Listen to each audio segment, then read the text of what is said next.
আমার স্কুলের স্যারের মেয়ে আমার সাথেই পড়তো ক্লাস 8-এ। ক্লাস 8-এ আমাদের সঙ্গে অ্যাড হয়েছে আর কি। আমি তো শুরু থেকেই পড়ছিলাম, বাট আমার স্যারের মেয়েকে কোনোদিন দেখিনি। ক্লাস 8-এই প্রথম দেখা, সে নতুন অ্যাডমিশন নিছে। আমি না সেই মেয়েটার মায়ায় পড়ে যাই। এতটা মায়া যেটা আমি আজ অব্দি ভুলতে পারিনি। জানতাম স্যারের মেয়ে, অনেকেই বলতো যে স্যারের মেয়েরে যদি একবার স্যারকে বলে দেয় না তাহলে তোর অবস্থা খারাপ, তোকে টিসি দিয়ে দিবে, এরকম কথা অনেকেই বলতো।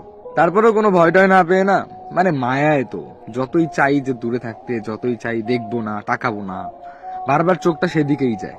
মানে যত ভাবি যে ভুলে যাব, এসবে যাব না, মানে তত বারবার মনে পড়ে যায়। বলে ফেললাম যে ঐশী, আমি তোমাকে খুব ভালোবাসি, আমি তোমার মায়ায় পড়ে গেছি, তোমাকে ছাড়া আমার কিচ্ছু ভালো লাগে না। ঐশী ঢ্যাপ ঢ্যাপ করে আমার দিকে তাকিয়ে থাকলো, কোনো কথা বললো না, সোজা চলে গেল। তার গায়ে ছিল বোরকা, শুধু চোখ দুটো দেখা যাইত। তো প্রথম দিন সে কোনো কথাবার্তা না বলে চলে গেল।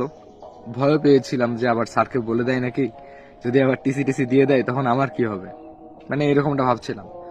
তো তারপরের দিন স্কুলে খুব ভয়ে ভয়ে গেলাম, স্যারের সামন দিয়ে হাঁটাহাঁটি করলাম, স্যারকে সালাম দিলাম। তো দেখলাম যে স্যারের কোনো রিয়াকশন নাই আমার প্রতি, স্বাভাবিক, তার মানে বলে নাই। তো দেখলাম যে সে সেদিনও আসছে স্কুলে। তাকে কিছু বলার সাহস পাই নাই। স্কুল ছুটি দেওয়ার পর তার পিছু পিছু গেছিলাম যে কিছু বলবো, হ্যাঁ। তারপরে তার পিছু পিছু যেতে যেতে যখন সে একা হয়ে পড়লো রাস্তায়, ঠিক সেই সময় দৌড়ে গিয়ে তার সামনে দাঁড়াইছি। দাঁড়িয়ে বললাম যে দেখো ঐশী, আমি তোমাকে ভীষণ ভালোবাসি, প্লিজ হ্যাঁ বা না যে কোনো একটা তো বলো, আমি শান্তি পাচ্ছি না, প্লিজ কিছু একটা বলো।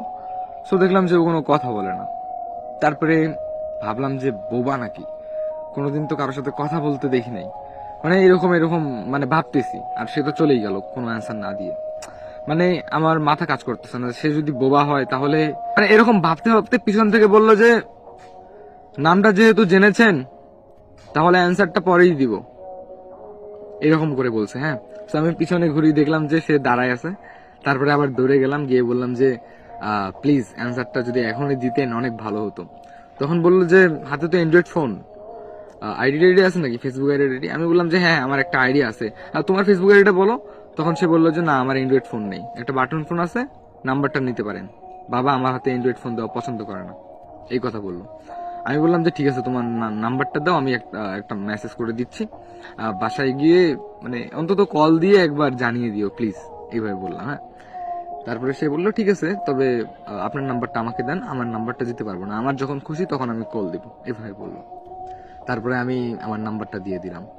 এরপরে বাসায় যাওয়ার 2-3 ঘন্টা পার হয়ে গেছে, আমি শুধু ফোনের দিকে তাকাই, ফোনের